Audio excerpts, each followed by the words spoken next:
uri mukuri. Mvuze ngo kuzoshikira iki? Uri hehe? Subiremo, kuzoshikira ubugingo budashira turi mukuri.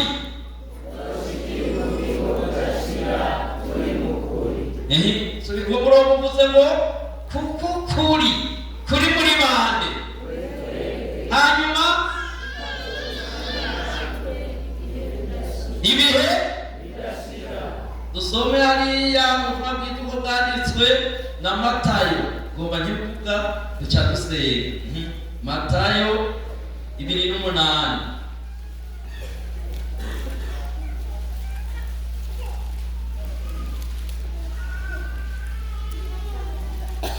Dusome ku murongo wa 20. Mubigishe kwitondera ivyo nabageze bingahe? Umve ndi kumwe namwe iminsi ibiri gushitsa ryari? Mubigishe kwitondera ivyo nabageze vyose, umve ndi kumwe namwe iminsi yose ugashitsa umuhero. Nawe amajambo y'Imana tugomba dusozerere. Bene data, nagomba nababwire bene data, nimwumve musangiye urugendo. Ndabasubiriyemo, hari ukuri kubana natwe, kukazobandanya kubana natwe kushitsa urose ubugingo bugize gute? Budashira. Nagomba rero nibutse mwebwe murasamara mukanka kubandanya mushigikira ivyo Yesu yababwiye. Yesu yari yavuze rero tukirindiriye gushitsa ducakira ubugingo budashira, yaciye aduha ico bita itegeko. Avuga ngo nimugende mupira amahanga yose, mubwira abaremwe bose ubutumwa. Acara babwira rero muhereje kwabwira ubutumwa bwiza, ukavuga ati mwihane kandi Imana mwihane, ukabona barabyakiriye, muroce mubicarire. Mubigishe kwitondera ivyo nabageze bingahe? Ukuri kubana natwe kukazogumana natwe. Nagomba mbwira umuntu aba mukuri umunsi umwe, ntiwinjire mu muhamagaro wa Yesu. We ubana n'ukuri umunsi umwe, uhuye rero na bya bibazo twariko turiga ugacumirwa n'ingorane. Matendo mema, matendo mema, matendo mema, matendo mema, matendo mema, matendo mema. Haleluya.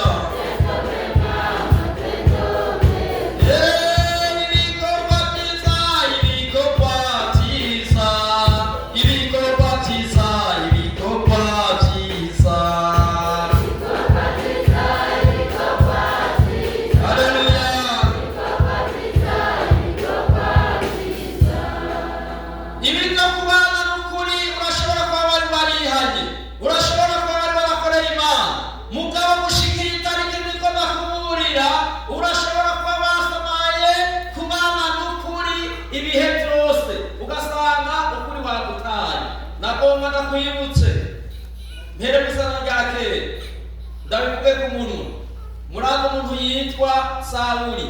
Imana yaramushize ko mpemu yera, hanyuma Samweli aramwimikisha amavuta, acabana n'ukuri imyaka 2. Ari hehe? Wajumbi Imana yamuhamagaye, yamushize ko mpemu yera, iramwimitse, arabaye umwami. Amaze kuba umwami acarakora neza umwaka wa mbere, arasubira arakora neza umwaka wa kabiri. Hanyuma arahera agenda ibwira Samweli, genda umubwirire ati ubu nawe aramara make, babamareki barabagoye, barabagiriye nabi, none ngomba kubaranduka. Bavuye ukuri kubana natwe, ukuri kuri muri twebwe kubana natwe, kuzobandanya kubana natwe natwe gushitsa ibihe bigize gute bidashira. Mugabo Sawuli yaravyibagiye, agiye muri cya gihugu Imana yari imutumye. Imana amubwiye ko atari kibi atari gukuraho karandura ukazimanganya. Mugabo bashitseyo barabonye vyiza vyiza, ukuri kuramunanira kubamo, ngo uyu mwami wase twatwara nka jewe, ngo yabasha ntimumwice, ngo yari n'ibintu agaca yegeranya ivy'Imana ikamubwiye. Ananirwa no kubana ni n'ukuri imisi woba warakijijwe uraririmba muri korali ukwezi kumwe cyangwa imyaka ibiri, woba waragiye mu basenzi umwaka, ubu rero wahuye n'ibibazo bitandukanye warahagaritse ukuri, ubana n'ukuri uyu munsi ukazoshitsa ibihe bida. Iki Yesu yacyakubwiye, yacyatubwira rero nuko nimugende kugira ngo mubabwire bagende mu kuri iminsi yose gushika ku muhera w'iki. Ndi kumwe nawe, agomba kubwira abantu bibaza ngo Yesu ntari kumwe nabo, niwe wamugiriye nabi mu by'ukuri. Yesu akubwira ngo witondere icyo nakugetse uyu munsi n'ejo na hirya y'ejo kugeza ryari, kugeza ku muhera w'isi. Mbere kumwe nawe kumwe n'ababwirereye, ntimuhagarare mu minsi ibiri mukuri.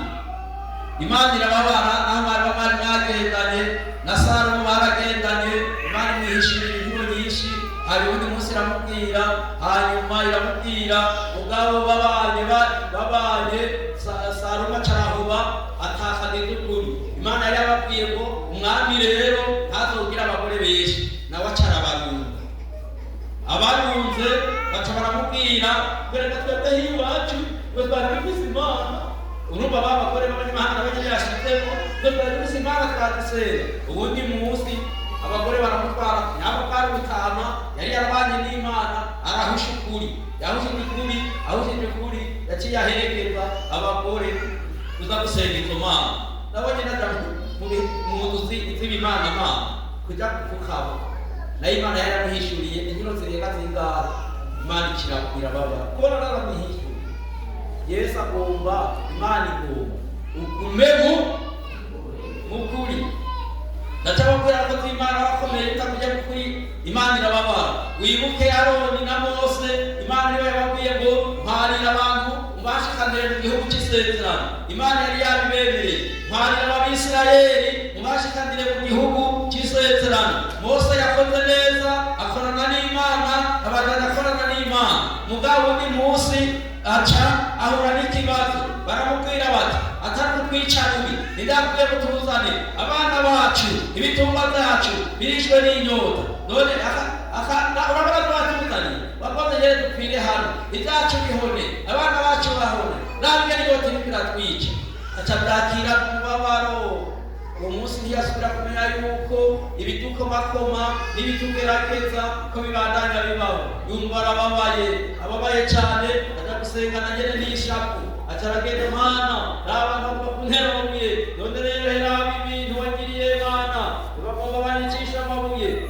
Imana avuga none nuko dukorana, genda ubwire kika gitandara kiguhereza amazi, tigende kigire gitanga amazi. Mose yakuye hera yankoni uragutse ayifise. Uwo munsi Imana yakubwiye ngo nkoni hari ikikora.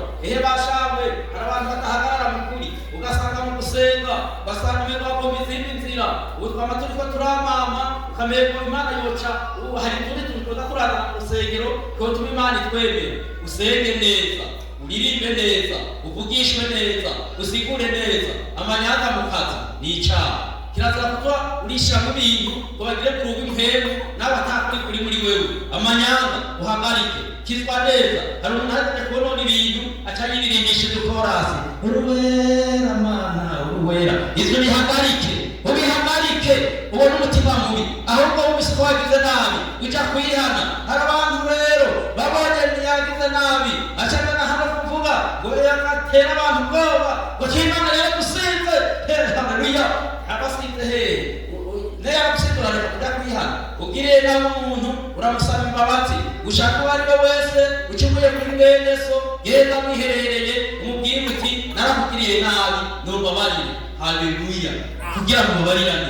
None rero hari abantu bibagira Mose rero yakorana n'Imana neza guteraho n'igihugu, hari batumye abatasi kugira ngo bakingire, mugaribagira ahuye n'imibabaro. Benshi bari bagiye guhagarara mu kuri, iyo bahuye n'imibabaro nyamba ni hariya baramerewe nabi, urazi kwisi ibibazo byinshi, hirya ibibazo byarakunije kuguma mu kuri kwa misi yose, bavuga ngo ukuri mubamo kuzobana nawe gushika mu misi nzamba. Haleluya, reka mutakaza ukuri kubera ibya Yesu, mbego birakutazaniye.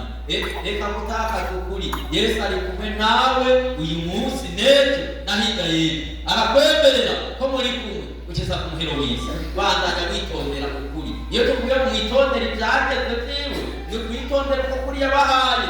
None rero Mose bino yababaye, aca arababara arashika. Uwo munsi inkoni nta Imana yamubwiye, ugakora yapayumvira kwiyi nkoni, udazi yuko niyo nakubise ku mazi hanyuma atari cyangwa kubiri. None rero oya birakomeye. Oya iyi munsi Imana ntiyagomba inkoni, umunsi Imana ntiyagomba inkoni, kuguma mukuru. Hari abantu bitwaza bumvaye kuko izo no kwishira mu by'Imana niho bitwara neza. Muri nahora kuki bona wa munsi naririmbye kuki hariho umunsi utagusengera urwaye, Imana ikakubwira nti bikora muri abyo kubiganza uririmbe gusa. Haleluya, umurwayi acakira oya nabo kubera bamenye gutatunga by'ibiganza uhizwe Yesu nkunda wowe Imana akeneye uririmbe gusa hagarara mu kuri. Haleluya, Imana yavuye ati murabe kubiganza reka kuri kuraririmba musengere inda n'umuhagarare mu kuri. Imana yabatumye mukorane n'Imana mu kuri. Hari abantu bashyira mu bintu bitari byo. Yesu agomba iyo umunsi ukuri n'ejo ukuri na hirya y'ejo ukuri. Yesu agomba indagaruka abasanga mu kuri. Muri ibyo bikorwa mukora, musenge neza, muririmbe neza, muvuge ubutumwa neza, korana n'Imana neza, bishaka ku muhero w'isi. Amen. Mose rero aca aravyibagira, nawe n'igihugu yakibona hajya hakurya. Nimwihangane tugira dushike, mwihangane twe byatumye n'abatasi n'inkuru batizanye. Muga rero higije birakomeye. Ashitse rero aje rero yababaye, Imana iramwemereye amazi ukamenya ngo baca yatanga. Yashitse atakora ari bagiye guhagarara mu kuri. Iyi munsi Imana ntiyamubwiye inkoni, iyi munsi amubwiye kwabwira igitanda. Yashitse rero aha kabiri ikikiye cyabwira mama Imana irihanga, amazi araseruka.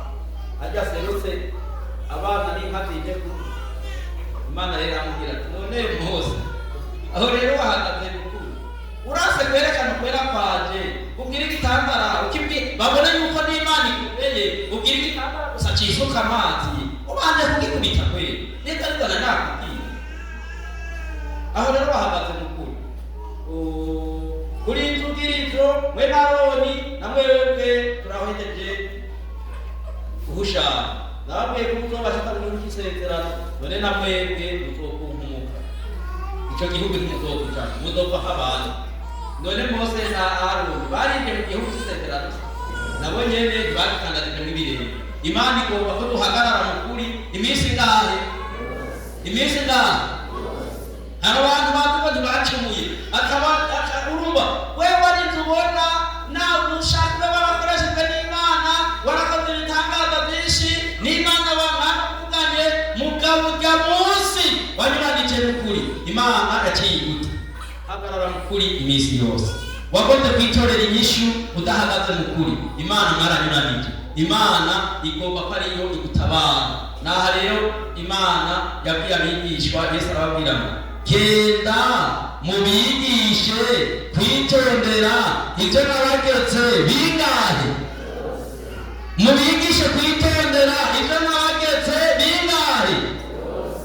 Bene data abakozi b'Imana mwese muragintama na mwebwe mwese mwabakunda gita, ni byiza kuvuga ukuri kose Yesu yadutumye.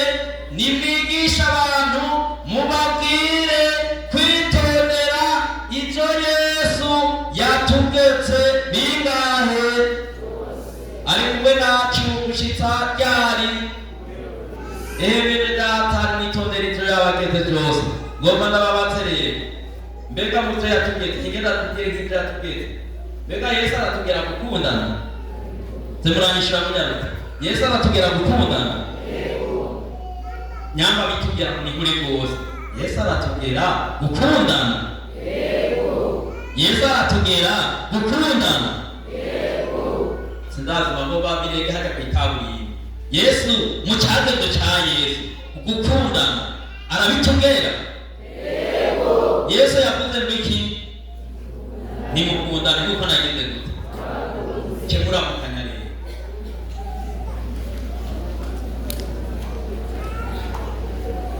ngomba kuba kumbe muramukani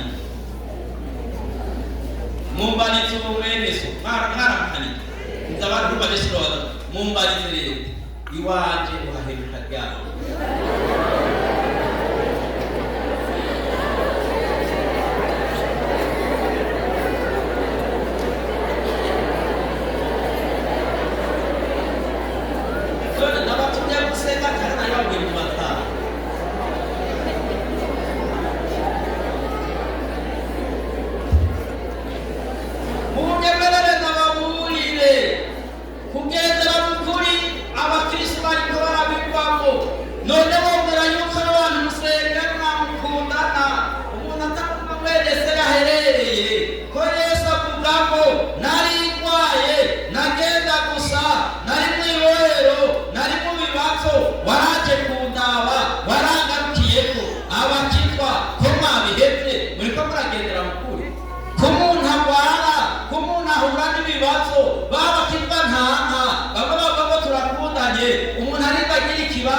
Mego murahirire kubona yuko Yesu yamase namwe ko ngo mucamo muzino kubiri mu bari mu ndadukunda ati tani Yesu yatugeze tuzogenderamo gushiza ku muhero wiki ninde yatinanga n'ikirukundo muri mwebwe kubera iki udakundana ndabwira uwo muntu adakunda bendese ati ikunda ko bendese bogiranira ubumwe bwimbitse bene data izo gukundana mu makorale izo gukundana kubera mu buryo bw'agatandatu gutegura gusa mutagise urukundo rwa misi yose urukundo rwo kuwa gatandatu ni hojo yewe ni hojo nta kuri muri ko muragenderamo ukuri ni ukwa misi yo amena nimugendere ukuri niko nabazaniye mwebwe izo ni mudasangira ubuzima Yesu yakoze kabera basangira ubuzima baguma bakundanye ndabwira abo bantu basengera hamwe baririmbira hamwe babwira ubutumwa hamwe mugabo urukundo rutigera rugaragara muze natumwe nimugendere mu iminsi Yesu nabaca abana ntacu mushika ryabo none rero usanga mu ishengero ry'umwami nuwogira ibibazo mwese kimengo ntabari nk'ebu zitabe zicatondora mu bwenge mucumengo murasamaye ukamengo mwereso ntiyagize ikibazo ukamengo mwereso nta ngorane ariko mwese se eka ingene nategereje ubundi munyarwanda yariko arashinga intara ingene korale yiwe yaciye ayihombora bararirimba bakaririmba ntimagendera mu rukundo niho muzoba murabigishwa ba Kristo araririmba niyo korale imeze neza turayiteye imbere hanyuma umwe muri bo acaragira gute arwaye rero ukwezi nguko ubundi nguko wa murwayi arateba aja mu bitaro bamutora indwara idakira babaririmbyi nabo baca hariya rero bari uyu muntu urabona amata ya mezi atanga muri korale n'imisororano twaciye naho yigeze atanga uyu rero muri korale yacu no kumwirukana no kugira ngo nabari hehe nimwakundana niho bose bazomenya ko icyo mukorana y'ukuri ari mu bitaro hanyuma rero baca baradahabwa rero yitirica acaregera n'akodagira uyu muntu rero twari duceye cyo kumuca duce kumusanga muhira tumbwira ko tugize gute tumwitandukanire nabari hehe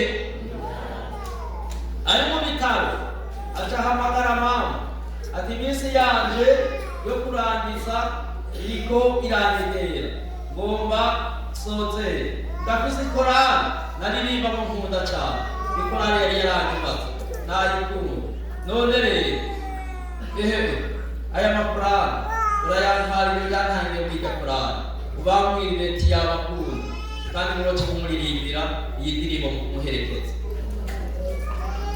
atayaha ba mama hanyuma babandi nabo baca bakorokera ku cete cyo kumuca hanyuma rero baca baragenda ari batatu batwaye icete cyo kugira gute kumuca bamusanga muhira hanyuma bashitse hanyuma bakigira umwana atagira itara mu mufuko hanyuma aca rero wa mama kimurakoze ati kumgendera imana ibaherezagiye none rero hari umukunzi hano w'iwanyu numva cyane cyane mu ijambo ry'Imana numva kubikomerera hari umukunzi w'iwanyu yari hano mugabo yaragwaye amaze kugwara ubu ari mu gitaro none rero yandikanye amahera rero nimwakira amahera hanyuma iyi ndirimbo muzoririmba umunsi wo kumusezera uko iminsi yiwe yo kuba mubiri yanditse iyo ngwara atazokira none bwaye n'amahera ataze kwisorora nawe batwaye icete cyo kugira ngo cyo kumuca wamukunda gita uyarahinga agashitwadirije atasokora akakeka yahise mu mufuko ahereza w'inyuma nakwe ngaho bose barateterewe bambaye ibara kubona mwene se abahaye amahera agacakura n'indirimbo batange hariya kuri cya gikorwa yari yasanze kandi aciye bavuga ko batomuririmbira yari korali bakunda cyane bose baca baradukumira bose baca bakatisha umugongo bagenda urumva nta kuvuga bagenda baramaramara muri iyo nzira none kurogira gute mwene wacu yagize aciye iminsi ibiri waba undi acarika Imana yitabye Imana iyo ndirimbo baraza kuyiririmba yabasaza urumva bose baratekerewe bambaye ibara nimwakundana niho bose bazamenya kura bakunze mukundana none rero reka ingorane bose baratunje kuri ya matsiko baririmbe gute hanyuma bagahita ataje acayumva ati wandi ewe ikorari yosubira tendo sura kwihagarara n'indirimbo mu bapagani ba mbere baba kwisi remeye gatendo b'abapagani yaciye agenda agize jewewe mwakorari jewe murate gasubiye kuririmba dumupagani